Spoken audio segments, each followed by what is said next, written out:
TNCRadio.LIVE, your commercial driver navigation station.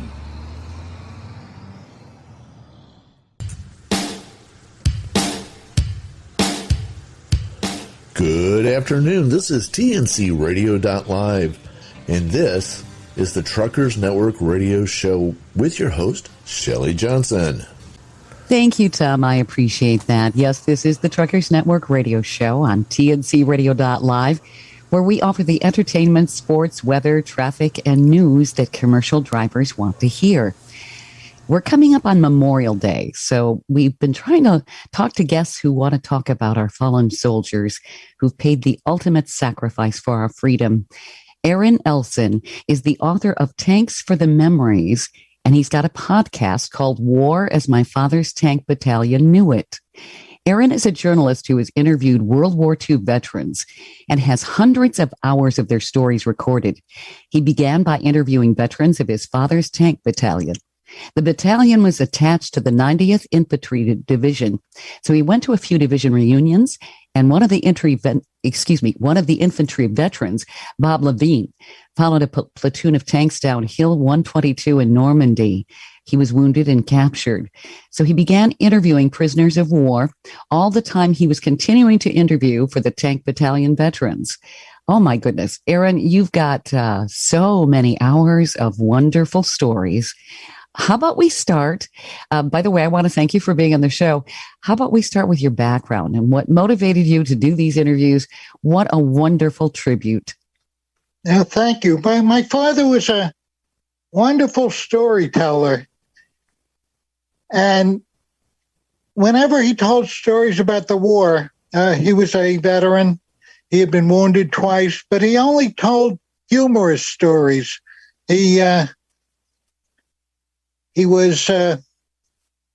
trained for like 4 years, and the first time he got in a battle, he wanted to see what was going on, so he stuck his head up. That's the way he put it. And he was wounded in the head naturally. A bullet or a piece of shrapnel penetrated his helmet and was stopped by tissue paper. Although some veterans have said, oh, no, that wasn't tissue paper. That was his helmet liner. Whatever it was, he put a humorous bent on it. And when he was in the hospital, he had had a bad heart since the war. I thought, gee, I'd like to get a little tape recorder and record his stories about the war.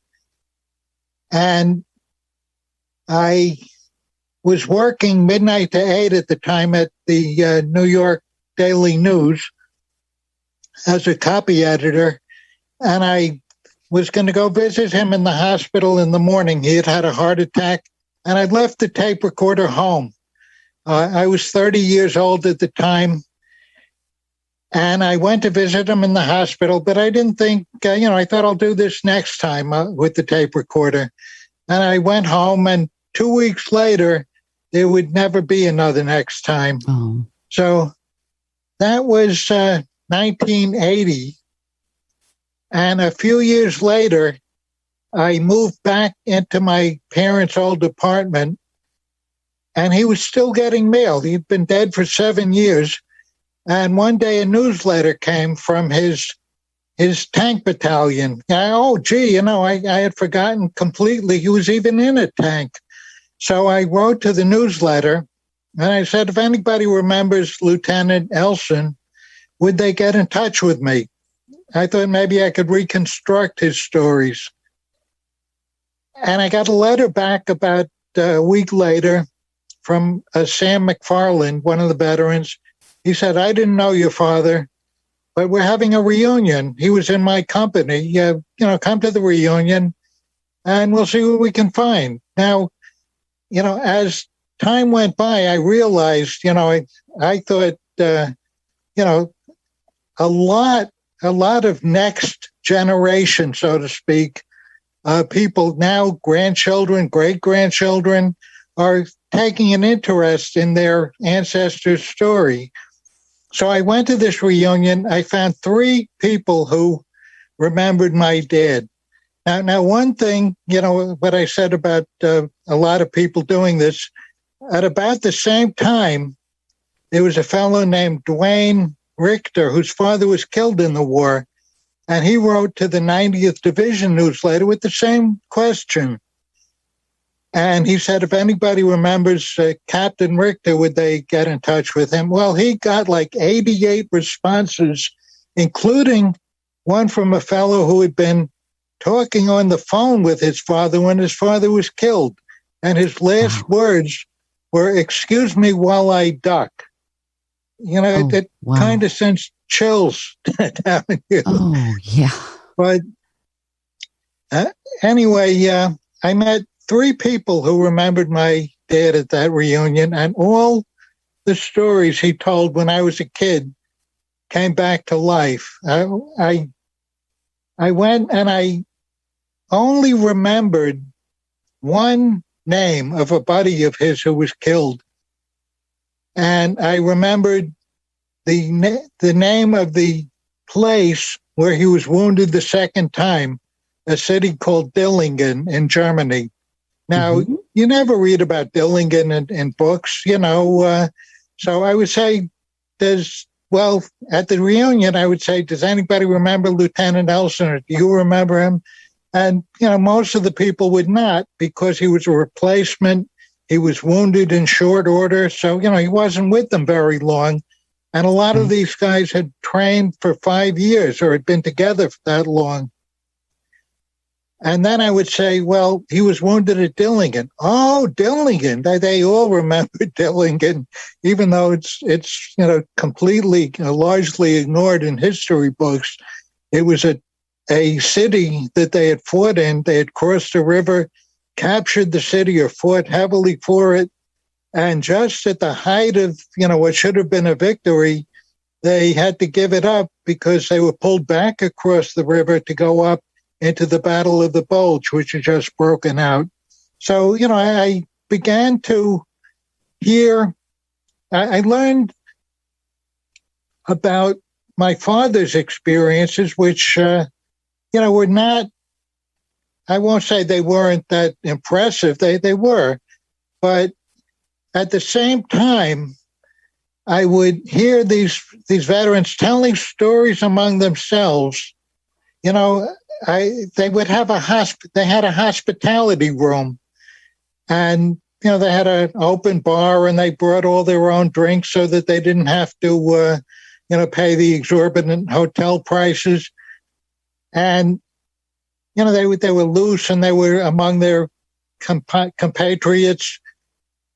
And I would walk in, and somebody would be telling a story, and it was like you put crazy glue on my feet. I was affixed until they finished the story, and I had only walked in the middle of it. And these were not stories about, blood and guts or combat. And there was plenty of that.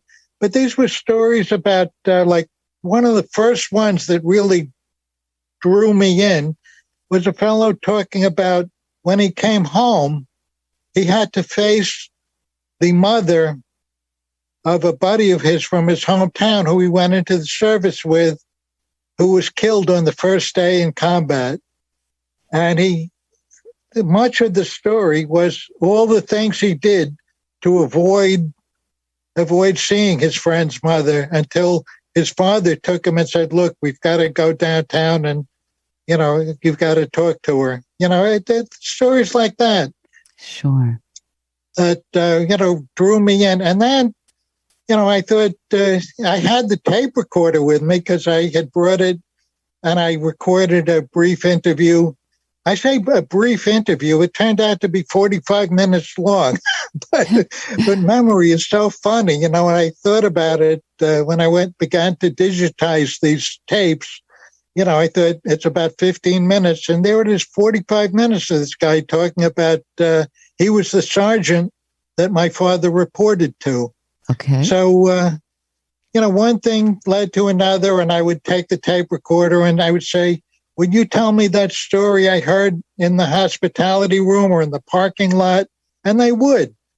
And I did not know, I was never in the military myself.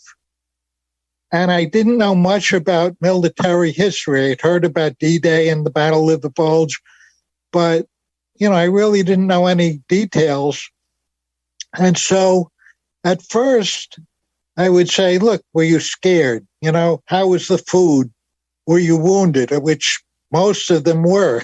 So, even basic questions like that would get a detailed response and some really interesting stories. But as I continued to do this, I began to refine my questions a little more. And so I could say, were you at the Falaise Gap? Or, were you in C Company? And so, I began to get more detailed in my questions, and the responses got to be more intimate, that I began to, get an overview of what I was doing. And I always thought when I began doing this, that if my father was in the infantry, there were so many books about the infantry, about infantrymen, that, it would have been lost.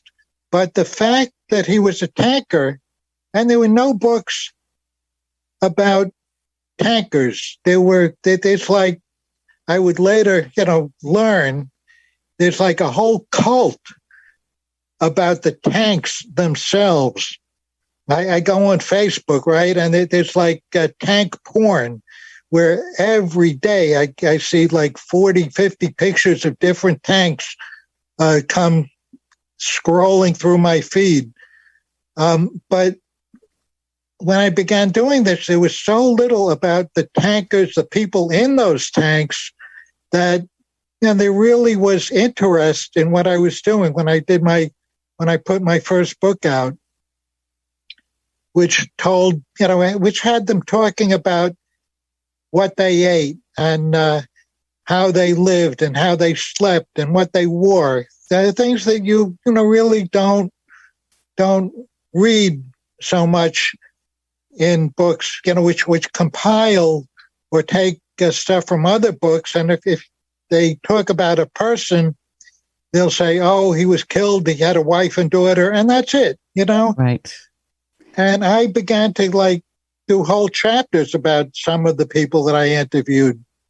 So that's I began to see that there was like a need for what I was doing. Oh, absolutely. Well, you're bringing the war to life. I mean, there are actual people there, and these are their experiences. It's not just a simple history book of the dates and the times and the battles and all of that. And it's so important. And to be able to record it in so many hundreds of hours, what a collection. And it's something that should never be forgotten. They're the greatest generation. World War II was, wow. There were so many countries involved and so many people. And a lot of them weren't necessarily as well trained. So, I mean, the bravery that it took, I find it just amazing. You're listening to the Truckers Network radio show here on TNCRadio.LIVE. We're talking with Aaron Elson. He's the author of Tanks for the Memories. We're going to be talking with him some more. He's got some great stories, some great information. Definitely stay tuned right here on TNCRadio.LIVE. Finding the right healthcare plan and insurance agent can be a challenge. Truck driving can be a dangerous job, and drivers expose themselves to unique health risks. Health insurance is an expensive but necessary expense for truck drivers. It helps protect them from unexpected high medical costs. Although truck drivers should have a health plan, many don't.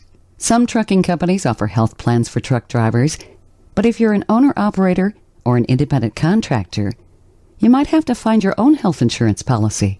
The Truckers Network proudly partners with the Health Plan Partner to help our members learn about the options they have for health insurance. The Health Plan Partner is dedicated to helping members of the Truckers Network find and learn about what's available to them in the marketplace. Since 1985, the Health Plan Partner has helped their clients figure out the health insurance maze we're in. Here are 6 tips from the Health Plan Partner for finding the right health plan and agent for truck drivers. Review your options with an experienced agent that specializes in health plans. and can guide you in the right direction, even if it's not a plan they offer. Determine your budget.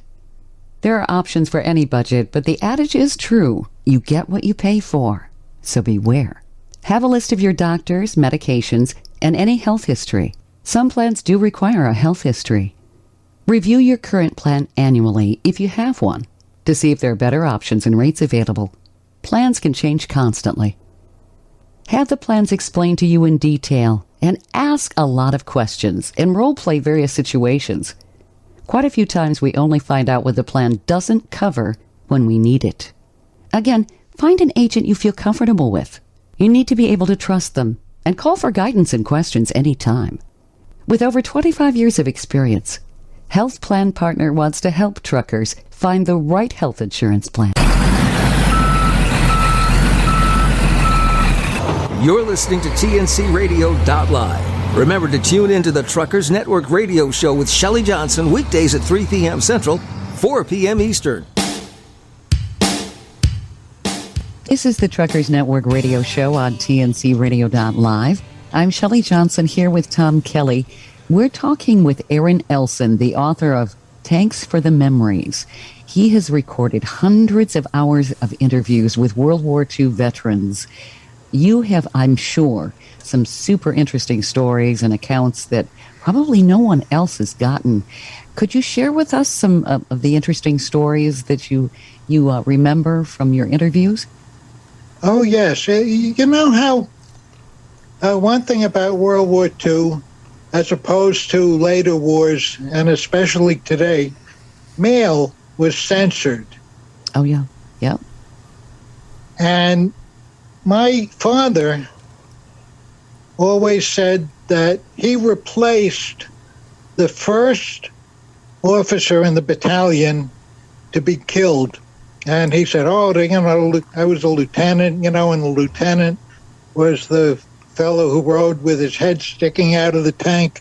So I didn't know the lieutenant's name that he replaced, but, I said, my father replaced the first lieutenant, or said he replaced the first lieutenant who was killed in the battalion.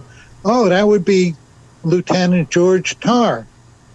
So I began to ask about George Tarr, and I probably found half a dozen people who described how he was killed. He was leading a platoon of tanks, and he came to a crossroads, and he got down off the tank to confer with either an engineer or an infantry officer.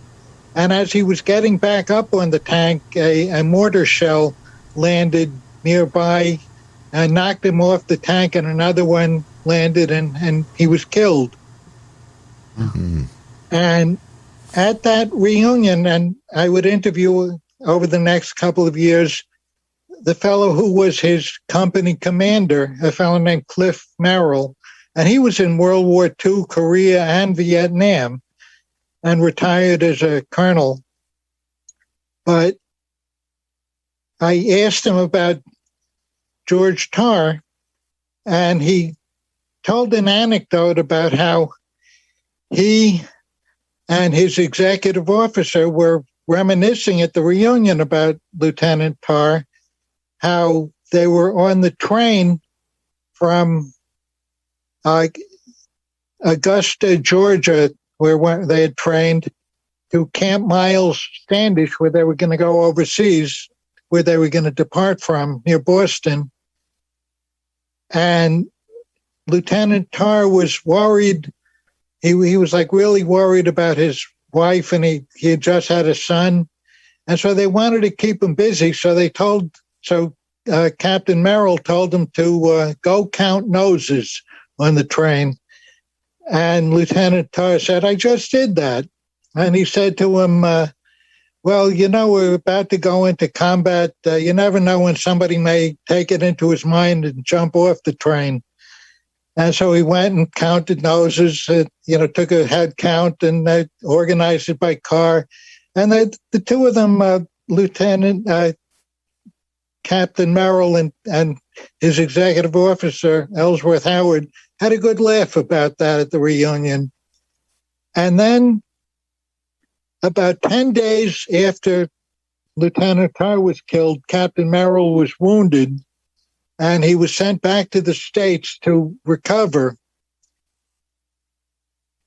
Now, that was in July of 1944. Fast forward to the Battle of the Bulge in December.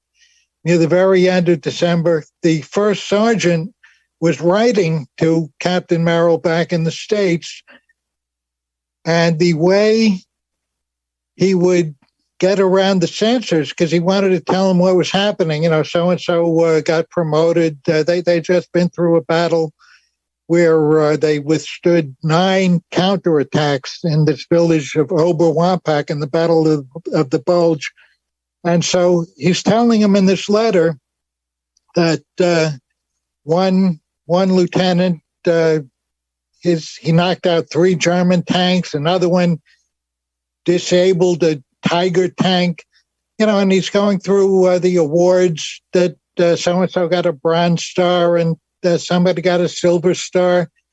And the new company commander was, he wouldn't know him, but the men all liked him. And then there were 3 people who had been killed who were among the original company. And he said that Pills, Bynum, and I forget the other name, are with Lieutenant Tarr. And so that was his way of conveying that they had been killed, that they had joined Tarr's platoon. So that's one thing that really, illustrated, how deeply they felt about each other. Mm. Sure. Well, go ahead. They were a family unit, really, when you think about it. Brothers in arms, and they were defending our country. And it had to been, I'm sure that, I don't know if they expressed it to you, but I imagine that they were pretty terrified a lot of times, too. Oh, absolutely. And one thing, that,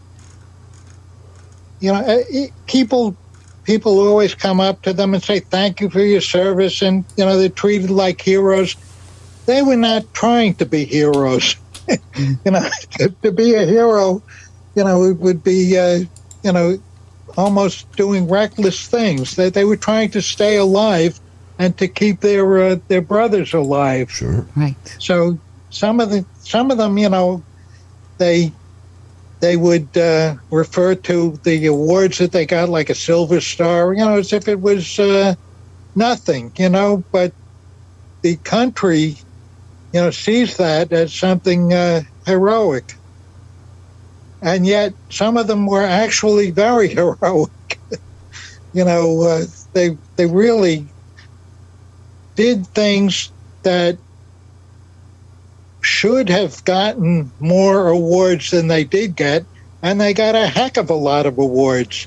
I think they got 56 Silver Stars. This is a unit which at full strength was 765 men, and they had like 400 replacements. 100 were killed in action, and so it wasn't like a division where you had like 13,000 people. And they got 3 Distinguished Service Crosses, no Medals of Honor, which, it's kind of a shame. One of them was put in for a Medal of Honor, but he did not get it. He should have gotten it. He got a Distinguished Service Cross. But they got 56 Silver Stars, out of 1,000 people. That's amazing. Yes, it is. Sure. I didn't think that was so amazing when I started. I have no idea what these things meant. But it gradually dawned on me, wow, this was really an accomplished unit. They got like 400 65 Bronze Stars, and 498 Purple Hearts, 2 of which went to my father. But that's, the only way off the front, because they were tankers, and they were, one thing about tankers, they were what was called a bastard battalion, because they did not have a parent.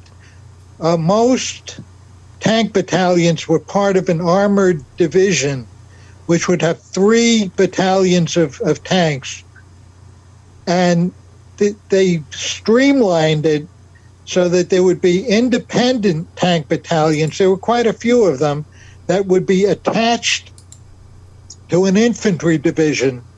So they were attached to the infantry division, which would have 3 regiments of, hundreds of men each.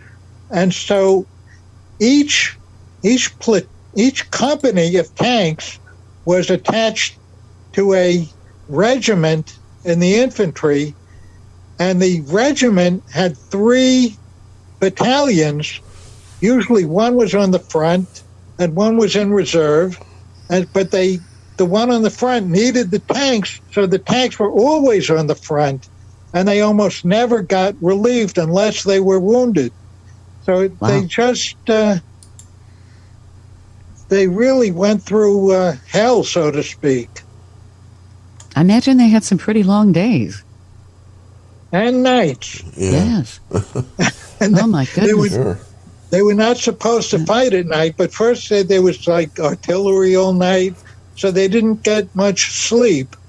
In fact, one story, which really touched me was I interviewed a fellow, and he was recovering. He had just been gotten out of the hospital. He had pancreatic cancer, and I thought I'd better get him while I can, so to speak. Right. Yeah. And he was wounded. Well, he was in a tank, and there was a battle called the Falaise Gap, where they surrounded an entire German army, the German 7th Army, and they had them surrounded. It was like a killing field that something like 50,000 of the Germans broke out and escaped. They had them trapped, and they escaped through through a company of the Tank Battalion. And so they were overrun, basically. But he was describing at night, the night before this happened, that everything was quiet, and they had a tank driver named Edmund Pilz, and that's P-I-L-Z, and he was calling to the Germans in the woods. He spoke German. He was of German descent, and he was saying, come out and surrender, and some did, but a lot didn't. And Joe Bernardino, the veteran I was interviewing, was a crew member in the tank. One was the driver, and he was the loader. And he was nervous. He was chewing his fingernails. And Pills, the driver, told him to quit chewing his fingernails. You're making me nervous. And they had an argument, which is natural. And Joe thought, well, it's late at night. I'll apologize in the morning. And then he said, he gave me the exact time. It was like maybe 10:20 or something like that. An armor-piercing shell came through the tank and killed the driver, Edmund Pills, and he never got to, tell him, that we were arguing over nothing, Right. And that stuck with him his whole life, and it sticks with me too now. Yeah. So I do hear, stories like that. The human emotions that these fellows went through, and often suppressed after the war. There was a good reason that they wanted to put this behind them and come home and raise families and start careers and work. But it always was with them. Go ahead. I've I'm talked sorry. to a lot. No, that's fine. I've talked to a lot of people who've said that their relatives never really talked about the war. It was just not done for some reason. And That's yeah, that's the thing that amazes me about myself, because so many of them have opened up and talked to me. Not all of them. Some did not. Some didn't want to talk about it. Some would not. But many of them, opened up and talked. And sometimes, a veteran's wife would be sitting at the table. These would be like conversations in the hospitality room, and I'd be asking questions, and they'd be telling stories. And some of the questions were kind of probing, and they'd open up and talk, and the wife would be sitting there and say, "I never heard that," And same thing with children. They never heard many of these stories that their fathers told. but those are some very important stories for us to hear, so people really, really know what heroes they were. It's super, super important. So what you're doing is absolutely fantastic. We're talking with Aaron Elson. He's the author of Tanks for the Memories, and he's got a podcast of hundreds of interviews. War as my father's tank battalion knew it. And definitely that's something that people want to listen to. We're going to be talking some more with Aaron Elson here on TNCRadio.LIVE. This is the Truckers Network radio show. I'm Shelley Johnson here with Tom Kelly. Stay tuned for more. This blog on TNCRadio.live is brought to you by the Truckers Network at app.thetruckersnetwork.net. Inspections for truck drivers. Getting stopped for an inspection in the middle of a delivery is a situation every truck driver dreads. Inspections are time-consuming and interfere with the driver's schedule for delivering their load on time. However, they are essential for regulating safety conditions for everyone on the road. There's 6 different levels of DOT roadside inspections. Each level has a unique set of requirements and can happen at any time. It's important to be familiar with all 6 levels of DOT inspections, so if you have one, you can pass. Level 1, North American Standard Inspection. The Level 1 inspection is often referred to as a full inspection and is the most thorough. There are 37 steps to a Level 1 inspection. During this inspection, the driver's credentials and the vehicle will be examined. Because the Level 1 inspection has so many steps, it does take a significant amount of time. A good way to help speed up the process of a Level 1 inspection is by staying on top of driving requirements and proper truck maintenance. Here's some things the inspector will check during a Level 1 inspection. Medical examiner certificate, alcohol and drug use, daily logs, hours of service, HOS documentation, seat belt use, driver and vehicle inspection reports, brake system, chopping devices, exhaust system, truck frame, fuel system, turn signals, brake lamps, tail lamps, headlamps, lamps on projecting loads, safe loading, steering mechanism, suspension, tires, van and open-top trailer bodies, wheels and rims, windshield wipers, hazardous material, HM requirements. If you're a hazard hauler, have your shipping papers ready. Level 2. Walk-around driver vehicle inspection. Level 2 inspections are a less invasive process and are also the most common. They're similar to the Level 1 inspections, except there is less involvement in the vehicle inspection part. During the Level 2 inspection, the examiner will do a walk-around driver vehicle inspection. They'll check everything that's in a Level 1, but will not physically get under the vehicle. Level 3. Driver-only inspection. The Level 3 inspections are the second most common type of inspection.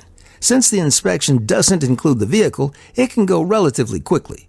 A driver will be expected to present a record of duty status, that's RODS, driver's license, hazmat requirements, medical card and waiver, skill performance evaluation certificate, vehicle inspection report, HMDG requirements, and HOS documentation.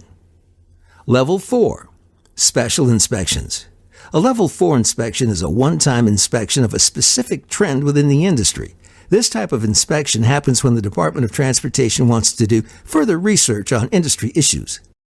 Level 5. Vehicle-only inspection.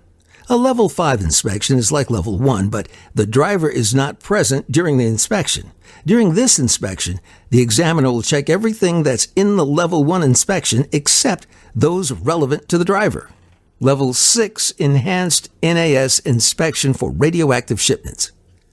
The Level 6 inspection is only relevant to drivers that haul radioactive materials.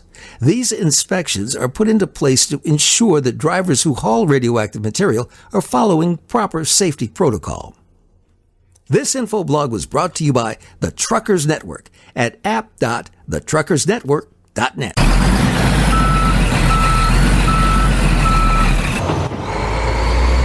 Enjoy the best in trucker-style music and comedy. Weeknights starting at 6 p.m. Central, 7 Eastern, right here on TNCRadio.LIVE.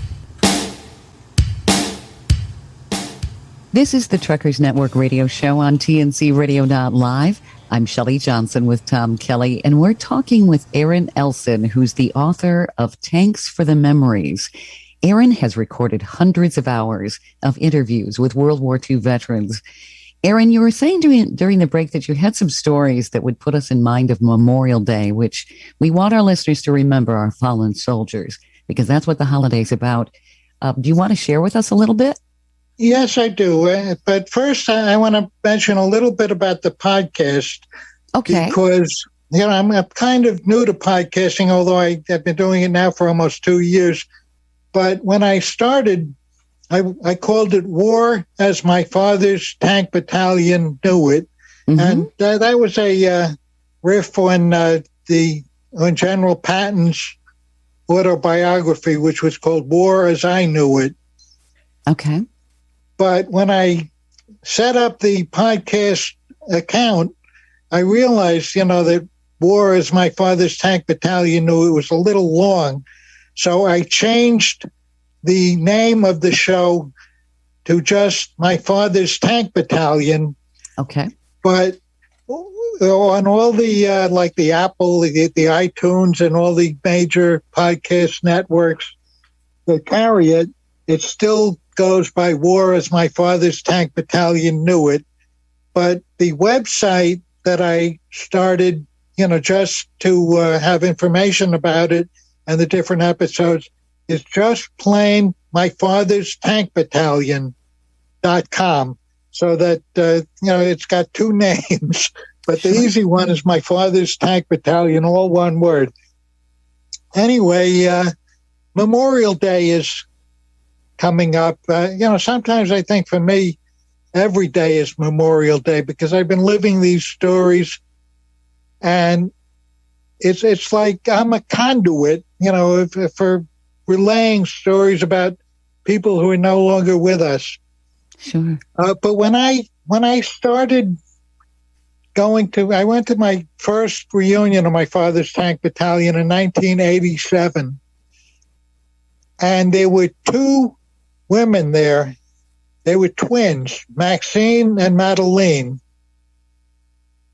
And they had been, when they were 16 years old, their brother Billy, who was 18, was killed in action. And he burned inside his tank, and there were no remains. And so it was a major tragedy. And they never knew what happened. But one thing about the Battalion Association was they reached out, and they would try to get in touch with families and next of kin. And 2 years before I went to that first reunion, one of the veterans from Billy's company looked them up. They lived in the Shenandoah Valley, and he went to the wrong town, but he went to the neighboring town and said he was looking for relatives of, and he actually drove down there and said he was looking for relatives of Billy Wolf. And so the woman at the Chamber of Commerce, or it might have been in the city hall, knew the sisters, and she called them up and said, there's a fellow here who is inquiring about your brother Billy who was killed. And they thought it might be a scam or something because he would deliver a plaque, from the battalion, and he had that to bring to them. So they asked their husbands, and they talked about it, and they said, well, let's tell him to come over. And he went over, and he was able to tell them some things about their brother and how he was killed. And because I was just starting out and they were just starting out learning about what happened to their brother, the newsletter went out and people were writing to the newsletters with accounts of the battle in which Billy was killed. So I became like fascinated by this, the battle in which he was killed. And I went and I interviewed the sisters. And one thing, he was killed in a place called Pfaffenheck. That's Pfaffenheck. It's like the old Volkswagen commercial, Pfaffenhugen, Pfaffenheck. Right. It's a little village in the Rhine-Moselle Triangle. And four members of his platoon, they were like 25 people in the platoon. They lost 3 tanks and 4 crew members were killed and some were wounded. So it was a major event in the history of the battalion, if not in the history of the war. And so I began to without knowing it, because I didn't know the details yet, but I would be interviewing a veteran and he would be describing the battle, but I didn't know that was the battle at Pfaffenheck. But I began to put all these things together, and there was a veteran from McAllister, Oklahoma, named Otho Martin, he was a rancher and he had been a prison guard at McAllister, Oklahoma. Real, I won't say a tough guy, but he spoke with a thick Oklahoma drawl, and I knew he was at Pfaffenheck. And so by this time, I had interviewed the twin sisters, and I had I had seen 2 lengthy letters describing the battle. And so I knew that Otho Martin was at Pfaffenheck. And, I began to talk with him, and, we talked for about maybe 20 minutes. And then I said, if you were in Lieutenant Fuller's platoon, were you at Pfaffenheck? And he looked at me, and his whole demeanor changed, and he said, Pfaffenheck. It was the 16th day of March in 1945. I was there. I can tell you every man that was there.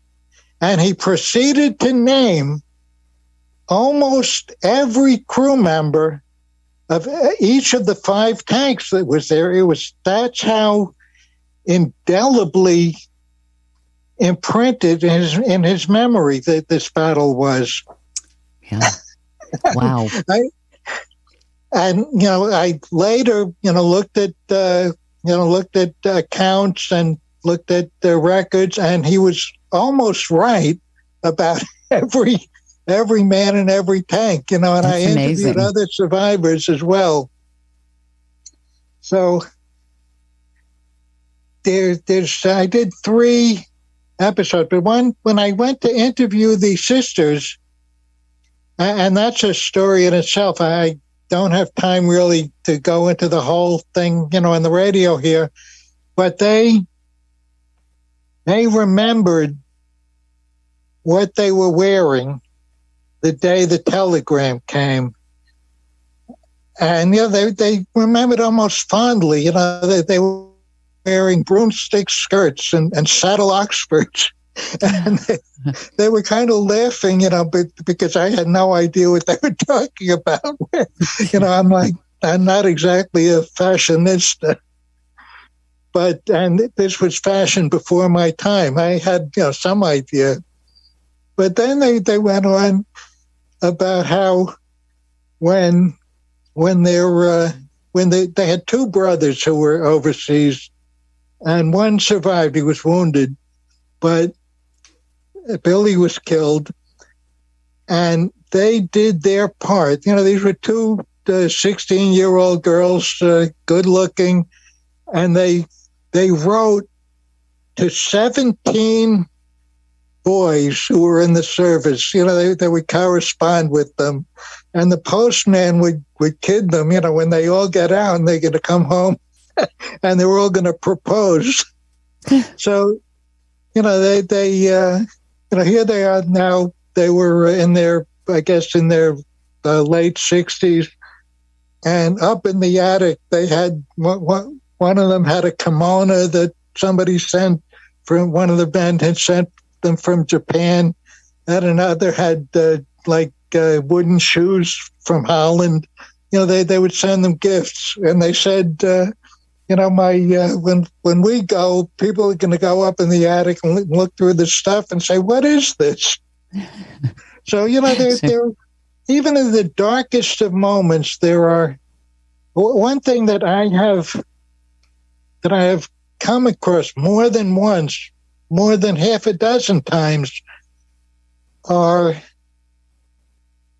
stories where one moment you're moved to tears, and within seconds, maybe a minute, you're laughing.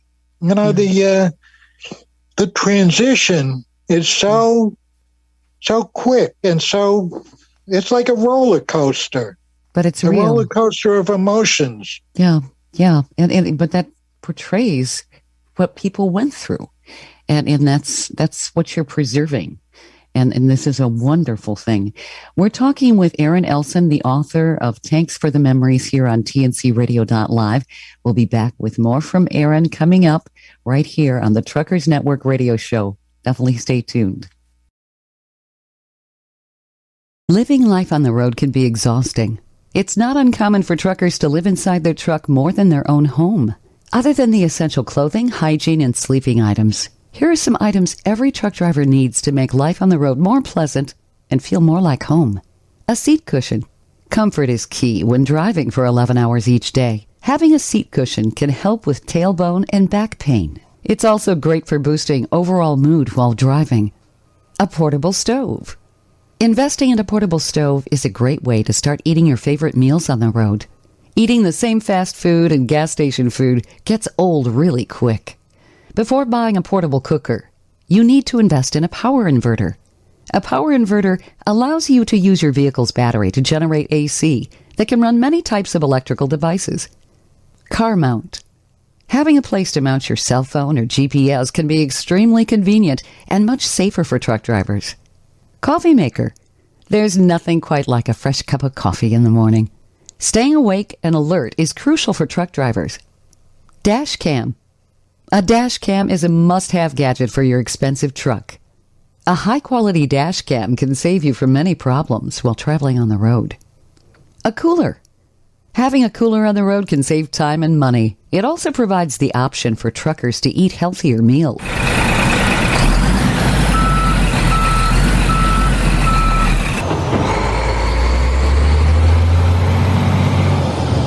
Hey, what's up, y'all? This is Claire Dunn, and you're listening to TNCRadio.LIVE.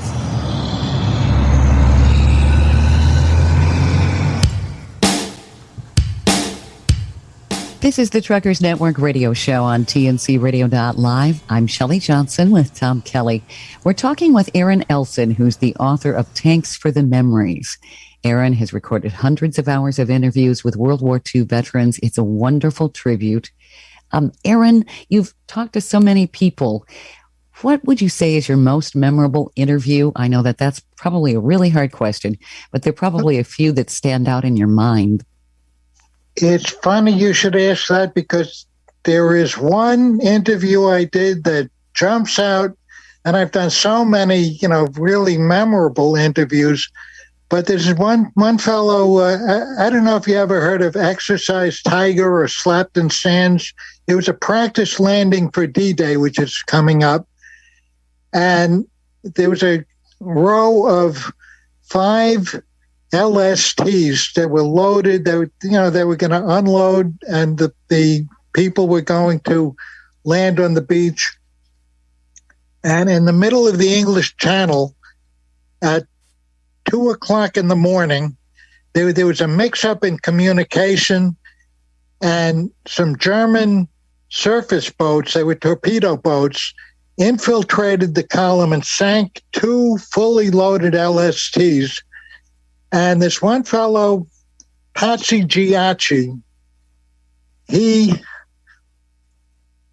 survived. He jumped into the water off the LST.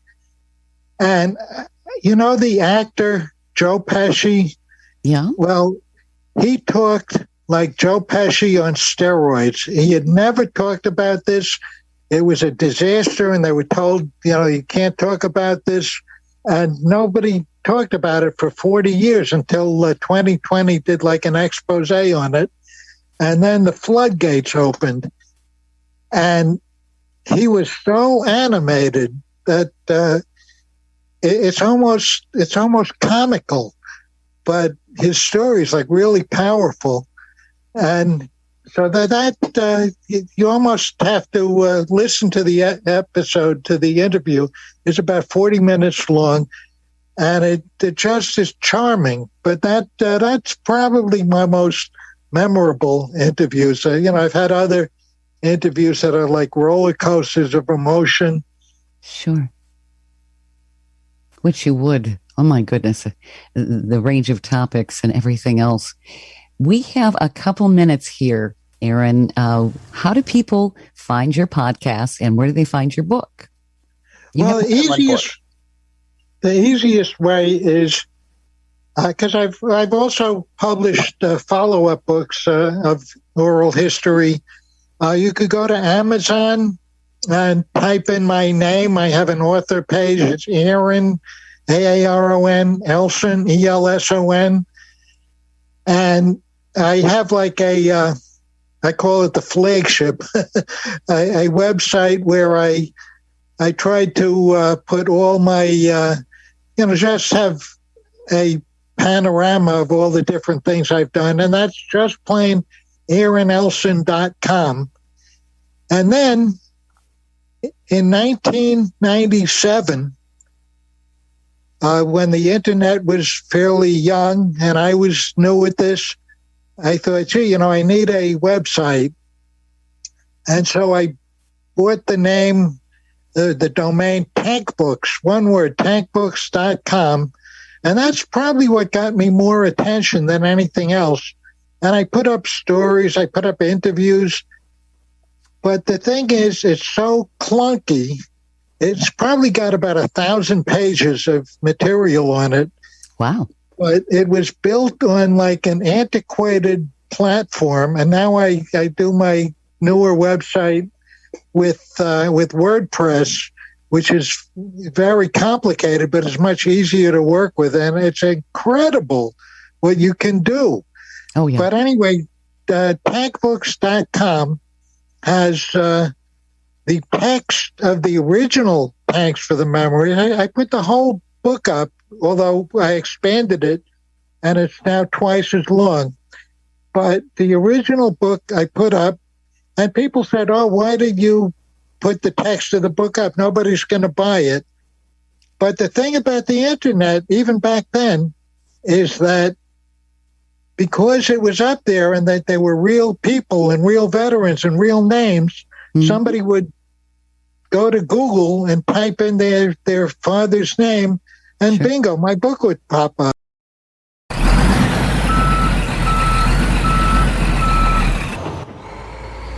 TNCRadio.LIVE, your commercial driver navigation station. Hi, this is Tom Kelly, managing partner of IMSICO LLC, doing business as TNCRadio.LIVE. The website TNCRadio.LIVE and any content or podcast related to the website are copyrights of IMSICO LLC, copyright 2021. All rights reserved. Any redistribution or reproduction of all or any part of the contents in any form is prohibited other than the following. We welcome you to download and play the publicly available podcast and share with others for personal use. Please acknowledge TNCRadio.LIVE as the source of the material. You may not, except with our express written permission, distribute or commercially exploit the content. And while we endeavor to keep the information up to date and correct, we make no representations or warranties of any kind, expressed or implied, about the completeness, accuracy, reliability, suitability, or availability with respect to the website, the podcast, or the information, products, services, or related graphics contained on the website or podcast for any purpose. Any reliance you place on such information is therefore strictly at your own risk. For additional information, including details regarding monetization of this podcast, send email to podcasts@tncradio.live.